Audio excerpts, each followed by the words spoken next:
같이 말씀을 보겠습니다. 말씀은 로마서 3장 19절에서 31절까지의 말씀입니다. 로마서 3장 19절에서 31절까지의 말씀입니다. 우리 한 절씩 교독하도록 하겠습니다. 우리가 알거니와 모든 율법이 말하는 바는 율법 아래에 있는 자들에게 말하는 것이니 이는 모든 입을 막고 온 세상으로 하나님의 심판 아래에 있게 하려 함이라.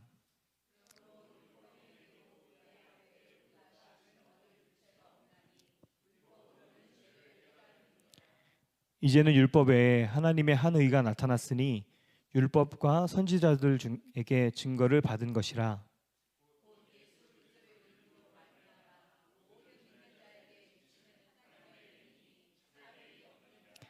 모든 사람이 죄를 범하였음에 하나님의 영광에 이르지 못하더니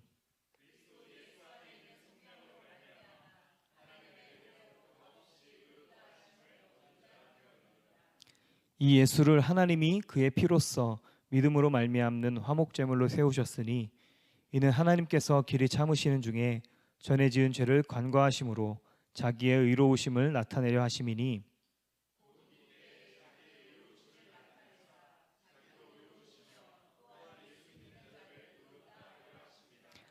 그런즉 자랑할 때가 어디냐 있을 수가 없느니라. 무슨 법으로냐 행위로냐 아니라 오직 믿음의 법으로니라.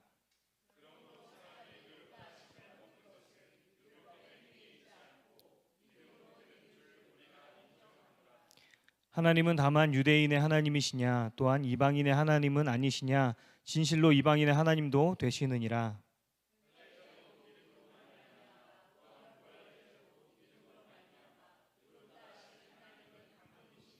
함께 읽겠습니다. 그런즉 우리가 믿음으로 말미암아 율법을 파기하느냐 그럴 수 없느니라. 도리어 율법을 굳게 세우느니라. 아멘. 아멘. 처음 로마서로 이제 금요 기도회를 진행하자고 이제 목사님께서 그렇게 말씀하셨을 때 굉장히 좀 부담이 됐습니다. 말씀이 어렵기도 하지만 무거운 내용들을 많이 담고 있기 때문입니다.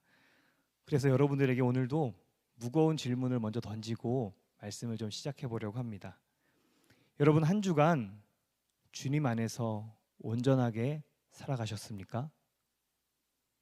여러분 한 주간 하나님의 온전하심을 따라 살아가다가 지금 이 자리에 오셨습니까? 우리가 그리스도인이기에 당연히 하나님의 뜻을 따라 살아가는 사람이지만 이상하게 들을 때마다 부담스러운 말입니다.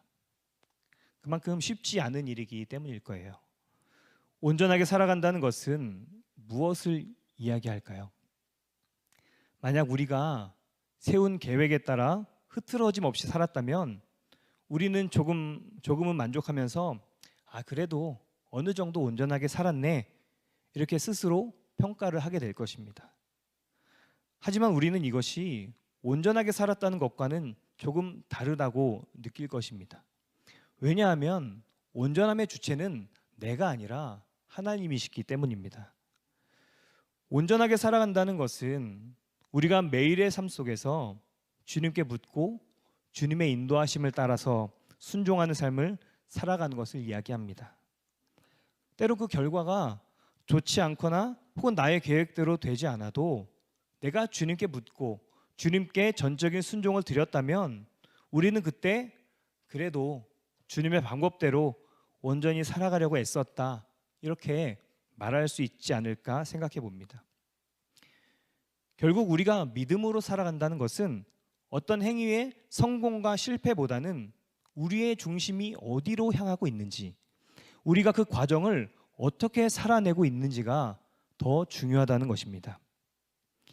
행위의 성공은 우리의 중심이 흐르는 과정 속에서 자연히 따라오게 되는 결과이기 때문입니다. 사무엘상 16장 7절에서도 하나님은 분명하게 말씀하십니다. 여호와께서 사무엘에게 이르시되 그의 용모와 키를 보지 말라. 내가 이미 그를 버렸노라. 내가 보는 것은 사람과 같지 아니하니 사람은 외모를 보거니와 나 여호와는 중심을 보느니라 하시더라. 사무엘이 하나님의 인도하심을 따라서 사울을 대신할 사람을 찾고 있었습니다. 그렇게 이새의 집에 가서 첫째 아들 엘리압을 보는데 사무엘이 보자마자 마음에 바로 이 사람이 하나님의 기름 부으심을 받을 사람이구나 하는 확신을 가졌습니다. 6절에 보면 사무엘상 16장 6절에 보면 그들이 오매 사무엘이 엘리압을 보고 마음에 이르기를 여호와의 기름 부으실 자가 과연 주님 앞에 있도다 하였더니 사무엘이 그동안 얼마나 많은 사람들을 보았고 또 얼마나 많은 사람들을 세웠겠습니까? 그렇다면 사무엘이 보는 시선이 어느 정도는 정확하지 않았겠어요? 분명 누가 봐도 하나님이 기름 부으실 만하다 싶을 정도로 아주 믿음직하고 든든해 보이는 사람이었을 것입니다. 하지만 그런 사무엘에게 하나님은 즉시 말씀하십니다. 그의 겉으로 보이는 모습을 보지 말아라. 내가 그를 이미 버렸다. 내가 보는 것은 사람과 같지 아니하니 사람은 외모를 보지만 나 하나님은 중심을 본다. 겉은 믿음직하고 책임감 있게 보였지만 하나님의 시선은 외면이 아닌 중심에 있었습니다. 그렇게 마지막 다윗의 차례가 왔을 때 하나님이 바로 그에게 기름을 붓게 하셨습니다. 하나님은 지금 그들이 어떤 모습을 갖추고 있는지가 아니라 외적인 결과를 보는 것이 아니라 그 마음에 하나님을 얼마나 사랑하는지, 어떻게 하나님을 향한 마음을 지켜오고 있었는지 그 과정을 보시는 분이라는 것입니다. 우리가 로마서로 금요기도의 말씀을 나누고 있는데 로마서는 이 부분을 계속해서 이야기하고 있습니다.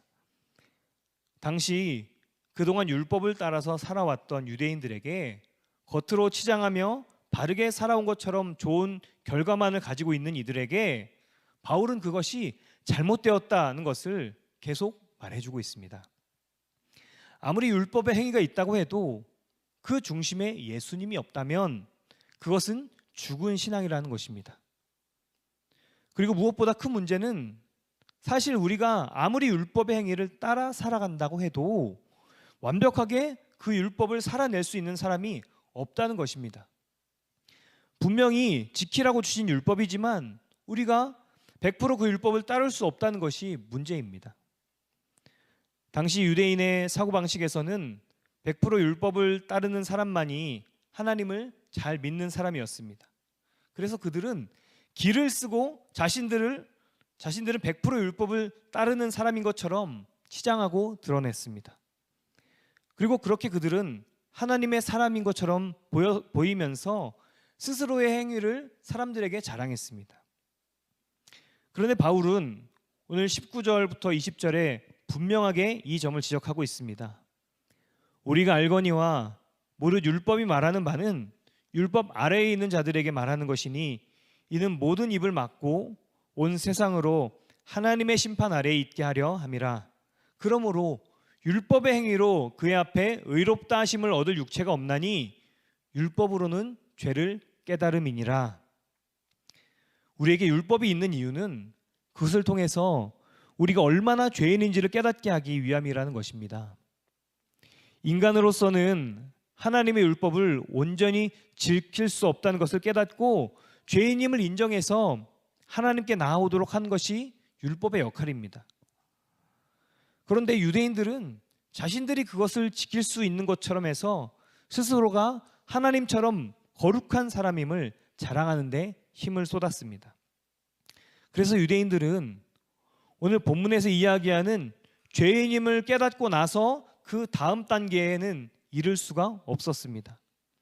그 다음 단계가 뭐냐면 죄인임을 깨닫고 하나님께서 이런 죄인을 의롭게 하기 위해서 주신 한 의를 따르는 것이었습니다.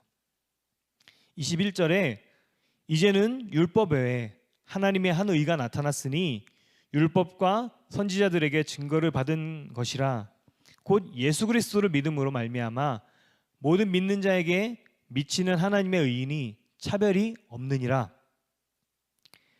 하나님의 율법을 지킬 수 없는 인간을 위해서 하나님이 의신 예수 그리스도를 우리에게 보내주셨습니다. 그리고 죄로 인해서 아무도 하나님의 영광에 이룰 수 없었는데 이런 우리를 위해서 예수님께서 대신 십자가에서 죽으셨고 우리의 죄를 속량하셨습니다. 그렇게 우리는 그 은혜로 의롭다 여김을 받게 되었습니다. 이 일은 우리의 어떤 아주 작은 구석이라도 이쁘고 사랑스러운 데가 있어서 조금만 하면 죄를 이길 수 있는 가능성이 보여서 행하신 일이 전혀 절대 아니었습니다. 오직 우리를 사랑하겠다고 구원하겠다고 마음을 먹으신 하나님께서 죄를 벗어날 가능성이 아주 없는 우리에게 베풀어 주신 은혜로 이루어진 일입니다. 그래서 이 일을 믿는 사람이라면 누구든 어떤 죄를 지었든 우리를 온전하게 하시겠다는 마음을 먹으신 하나님의 은혜로 의롭다 하심을 얻게 되는 것입니다. 그러니까 우리의 어떠함이 아닌 오직 하나님의 은혜로 하나님의 결단으로 우리가 의로움을 얻게 되었다는 것입니다. 여기까지가 오늘 26절까지의 말씀입니다. 바울은 예수님을 만나고 깨닫게 된 이 복음 때문에 완전히 다른 사람이 되었습니다. 자신이 깨달은 복음, 예수님의 사랑을 전하기 위해서 생명을 아끼지 않고 달려갔습니다. 말씀을 준비하면서 바울이 깨달은 복음과 내가 깨달은 복음이 그렇게 다르지 않은데 왜 나의 복음에는 바울의 복음 같은 힘이 없을까 하는 생각을 하게 되었습니다. 여러분이 지금 알고 있는 복음과 바울이 알고 있는 복음도 다르지 않습니다. 그렇다면 우리가 세상 속에서 지금보다 더 그리스도인으로 주님의 음성을 따라 살아갈 수 있지 않을까 생각해 볼 수 있지 않을까요? 그런데 뭔가 다르지는 않은데 뭔가 달라요. 여러분 이게 무슨 의미인지 아십니까? 뭔가 바울과 우리가 갖고 있는 복음이 다르지 않거든요. 그런데 뭔가 달라요. 같은 복음이 맞는데 왜 나타나는 모습은 다를까요? 이런 고민을 가지고 기도하는데 분명히 주시는 마음은 복음이 다른 것이 아니라 우리가 다르다는 것이었습니다. 바울은 나은 사람, 우리는 덜 나은 사람 이런 문제가 아니라 복음을 가지고 살아가는 과정 자체가 다르다는 것입니다. 여러분 바울도 얼마나 복음을 믿고 따르는 것이 어려웠겠습니까?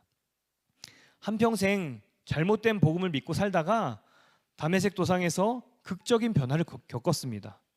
그래서 우리는 바울이 한 번에 완전히 달라졌을 거라고 생각하는 경우가 많이 있습니다. 그런데 생각해 보면 사람이 한 번에 확 바뀌는 게 여러분 쉽습니까? 독하다고 해서 사람이 한 번에 바뀌는 거면 이미 많은 사람들이 바뀌어야 하지 않겠습니까? 아무리 독하다고 해도 계속 가져왔던 생각과 습관을 하루아침에 바꾸는 일은 정말 어려운 일입니다. 바울도 마찬가지였을 것입니다. 바울이 서신을 쓰게 된 목적은 자신의 어떠함을 적는 것이 아니라 받는 사람들이 믿음으로 자라나기를 돕는 데 목적이 있었습니다. 그래서 바울의 서신에는 자신의 내면에서 어떤 싸움을 하고 있는지 구체적으로 잘 기록하지는 않습니다. 하지만 분명한 것은 그가 은혜를 경험하고 한 번에 완전히 바뀐 것이 아니라 그에게도 계속된 싸움이 있었다는 것입니다. 앞으로 로마서를 통해 보게 되겠지만 로마서 7장 23절의 말씀을 보면 바울은 이렇게 고백합니다. 내 지체 속에서 한 다른 법이 내 마음의 법과 싸워 내 지체 속에 있는 죄의 법으로 나를 사로잡는 것을 보는도다.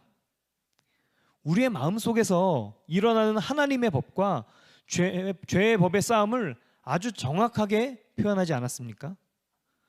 여러분 만약 바울이 하나님의 은혜를 경험하고 한 번에 완전히 바뀌었다면 그는 이 싸움에 대해서 이렇게까지 정확하게 이야기할 수 없었을 것입니다. 그렇다는 것은 변화된 바울 안에서도 계속된 하나님의 법과 죄의 법이 싸움을 벌이고 있었다는 것입니다. 그리고 이 말씀의 뉘앙스를 보면 바울이 지는 것 같은 느낌도 있습니다. 그만큼 바울이 치열하게 죄와 싸웠다는 것을 이야기하지 않을까요? 또 고린도전서 15장 31절을 보면 바울이 고린도 교회 성도들에게 이렇게 고백합니다. 형제들아, 내가 그리스도 예수 우리 주 안에서 가진 바 너희에 대한 나의 자랑을 두고 단언하노니 나는 날마다 죽노라. 여러분, 이러면 더 분명하죠. 우리의 복음과 바울의 복음은 다르지 않습니다. 다르다면 복음을 대하는 우리의 마음이 다를 것입니다. 바울이 날마다 죽노라 라고 이야기했는데 죽는다는 게 무엇을 의미할까요? 십자가에서 죽을 수밖에 없었던 자신을 생각하고 그런 자신을 위해서 생명까지 아낌없이 내어주신 주님을 생각하는 것, 그래서 바울 안에 복음이 흐려지지 않고 매일매일 더 선명해지도록 하는 것이지 않겠습니까?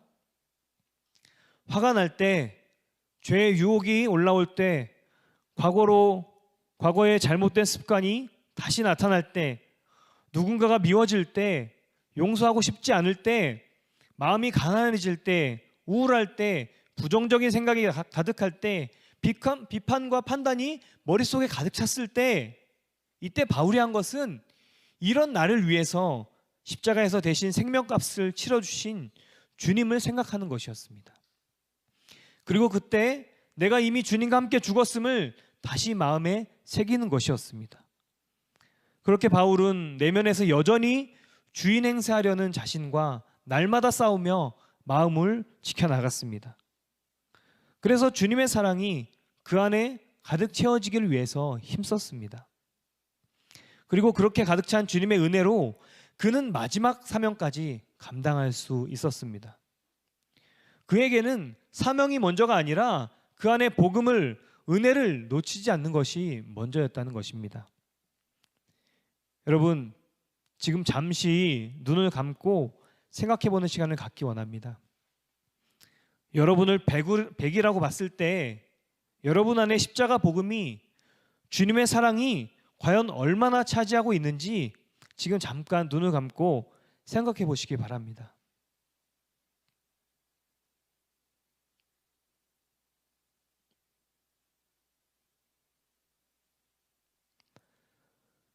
이제 눈을 뜨시고 나를 위해 생명을 내어주신 사랑의 복음이 여러분 안에 얼마나 차지하고 있습니까?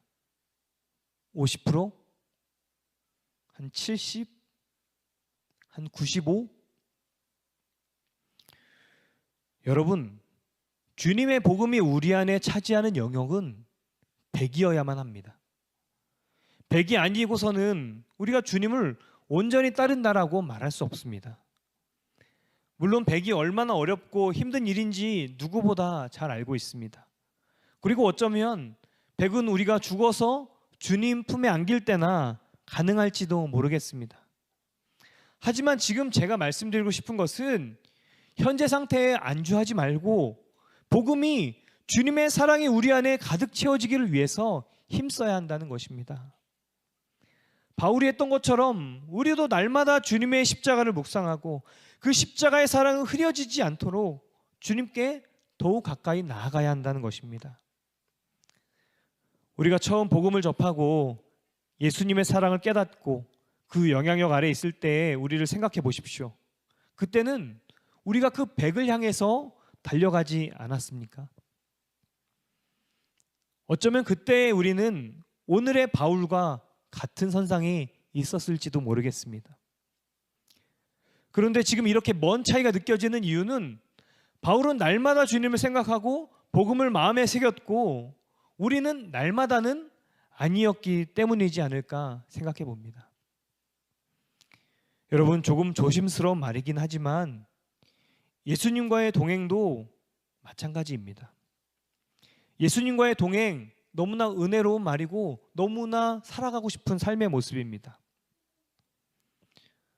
하지만 우리가 우리 안에 계신 예수님을, 복음을, 그 사랑을 점검하지 않고 동행만 이야기한다면 우리는 어느 순간 동행의 행위만 앞선 사람이 될 수도 있다는 것을 간과해서는 안 됩니다. 여러분, 오늘 로마서 3장 23절부터 26절까지의 복음이 진짜 나에게 이루어진 사건으로 깊이 새겨지기를 바랍니다. 제가 너무나 당연한 것을 이렇게까지 이야기하는 이유는 이 복음이 우리에게 깊이 자리 잡을수록 우리는 더욱 믿음의 삶을 살아갈 수 있기 때문입니다. 이 복음이 우리에게 깊이 자리 잡게 되면 우리에게 어떤 일이 생기는지 아십니까? 31절의 말씀처럼 우리가 믿음으로 말미암아 율법의 행위를 굳게 세우게 됩니다. 우리가 온전한 그리스도인으로 살아가려고 죽으림을 다해 노력해도 안 되었던 그것이 그제서야 이루어지게 된다는 것입니다. 한 목사님이 부교육자로 사역을 하다가 예수님을 깊이 만나고 인도하심을 따라 사역의 자리를 내려놓았습니다. 이제 개척을 하려고 기도하는 중에 그저 하나님의 인도하심을 따라 진행해라 라는 마음을 주셔서 모든 것을 내려놓고 주님과 깊이 동행하는 삶을 살아가기 시작했습니다. 그래도 부교육자로 말씀도 은혜롭게 전했고 사역도 잘 세우고 하는 모습을 많이 봐왔던 주변 사람들은 빨리 자리를 잡고 개척하라고 이야기했고, 또 어떤 목회자는 안타까운 마음에 쓴소리를 하기도 했습니다. 하지만 그저 묵묵히 주님과 동행하며 주어진 시간들을 그렇게 보냈습니다. 그러다 자연히 몇 가정이 목사님 집에서 예배를 드리게 되었고, 그렇게 지금까지 그 마음을 지키며 은혜 안에 살아가고 있습니다. 한 번은 저희 집에 와서 함께 대화를 나누는데 그냥 몇 마디 나누지 않았는데 그 안에 주님이 느껴져서 울컥울컥 했습니다. 또 이 목사님을 보면서 한 가지 느낀 것은 이 목사님이 스스로 죄인임을 고백하고 부단히 주님의 뜻을 쫓아 살아간다고 이야기하지만 이 목사님을 보면 그 믿음의 삶보다 목사님이 주님을 얼마나 사랑하는지가 더 느껴지는 것 같습니다. 그렇게 주님께서 목사님에게 주신 사랑이 분명하고 그 사랑으로 인해서 목사님은 또 주님을 뜨겁게 사랑하고, 그러니까 온전한 그리스도인의 모습이 자연스럽게 따라오는 것을 볼 수 있었습니다.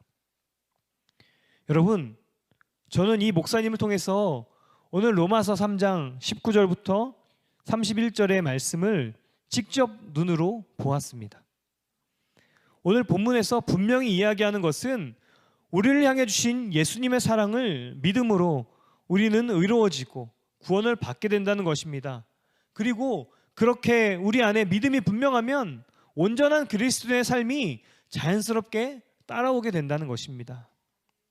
그러니 저는 서두에 여러분 한 주간 주님 안에서 온전하게 살았습니까?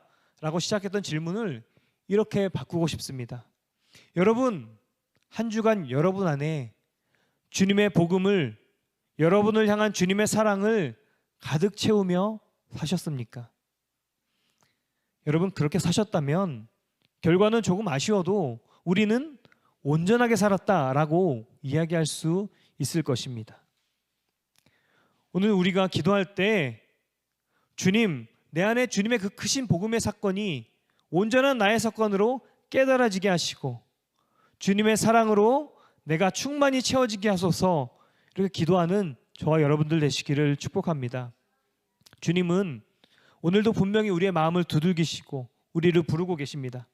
그것은 내가 믿음 생활 이만큼 했고, 내가 믿음이 이만큼 있고, 내가 예수님과 동행을 얼만큼 해왔고, 이것을 떠나서 그것을 다 내려놓고 지금 내 안에 예수님이 충만히 거하고 있는지, 너 나를 사랑하니, 내가 너 안에 가득 채워져 있니? 묻고 점검하길 원하신다는 것입니다. 우리 이 시간 주님 앞에 함께 찬양하고 또 기도하며 주님 내 안에 온전히 임하여 주시옵소서. 내 안에 주님의 충만하심이 가득 채워져서 내가 내 힘으로 주님의 일들을 해나가는 것이 아니라 주님으로 인하여 모든 것들을 해나갈 수 있도록 주님이 내 삶의 주인 되심이 분명하게 살아갈 수 있는 은혜를 더하여 주시옵소서. 함께 기도하겠습니다. 우리 다시 복음 앞에 함께 찬양하겠습니다.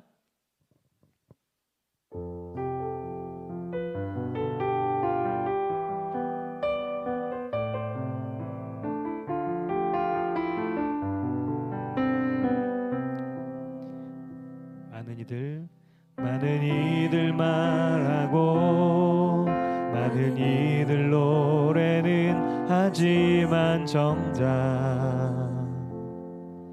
가진 않는 길 두려운 생각보다 많이 힘들고 험한 길보단 그저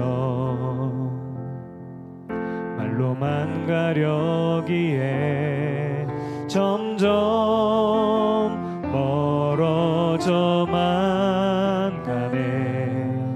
내게 생명 주었던 그 길 점점 이용하려 하네. 내게 사랑 주었던 그 길 다시 복음 앞에 내 영혼 서네. 주님 만난 그때 나 다시 돌아가 주님께 예배 드리며 다시 십자가의 길 걸으리. 많은 이들 말하고 많은 이들 말하고 많은 이들 노래는 하지만 정작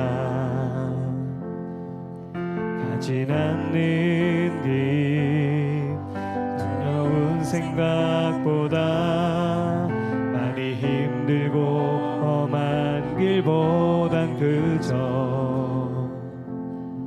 말로만 가려기에 점점 멀어져만 가네.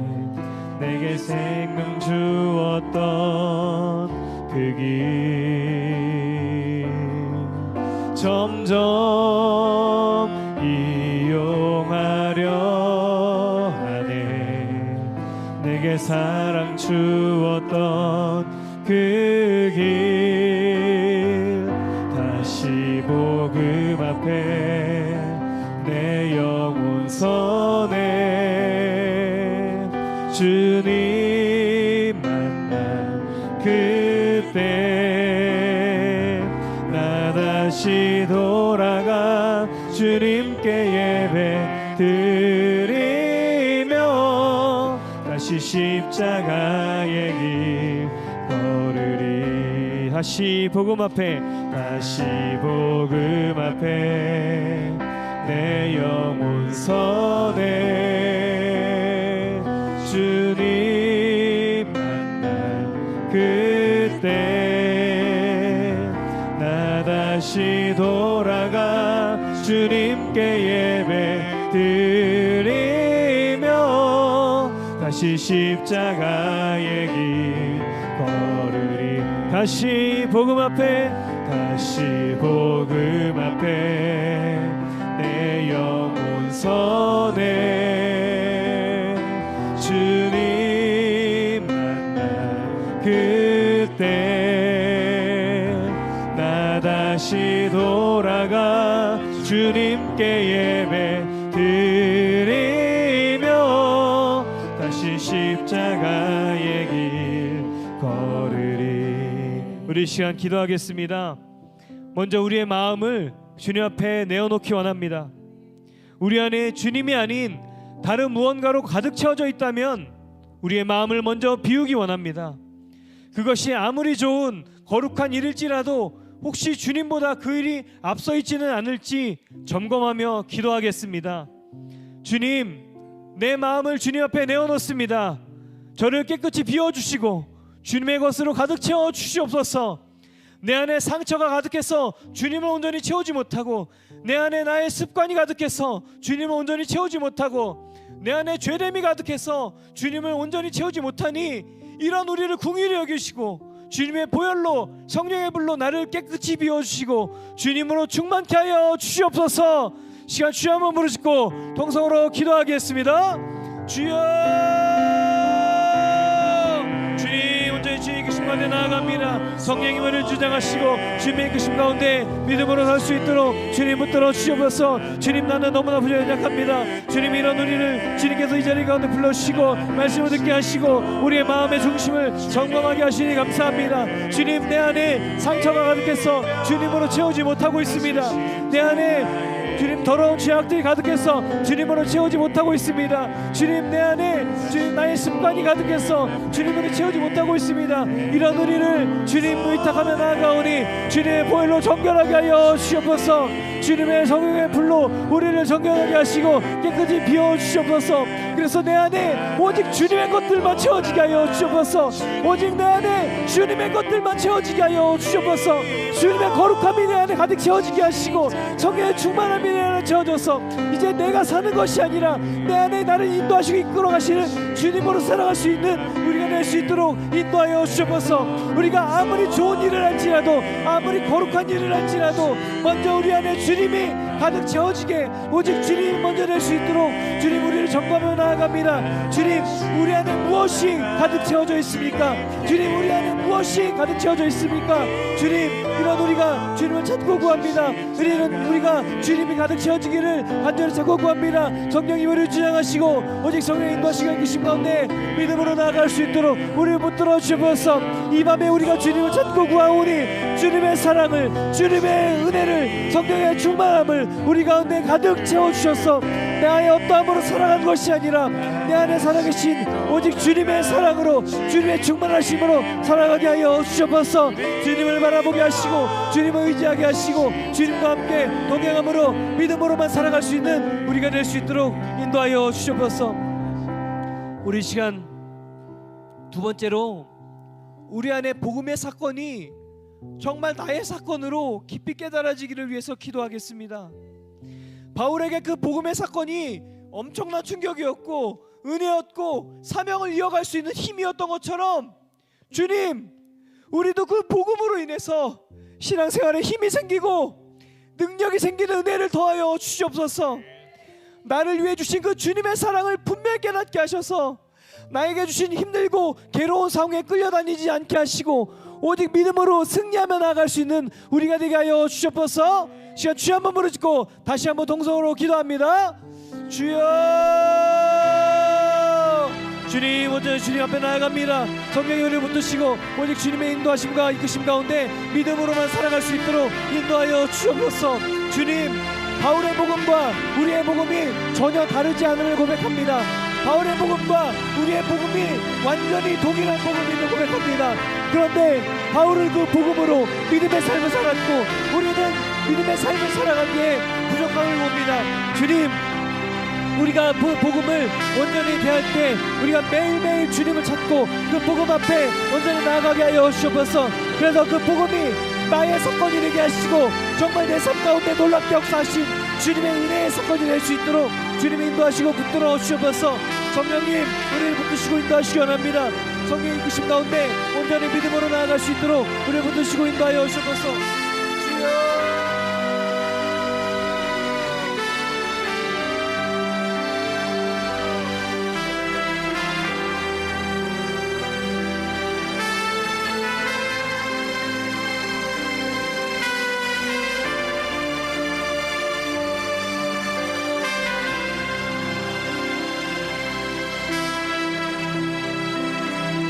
주님을 찾고 구합니다. 주님의 은혜를 구합니다.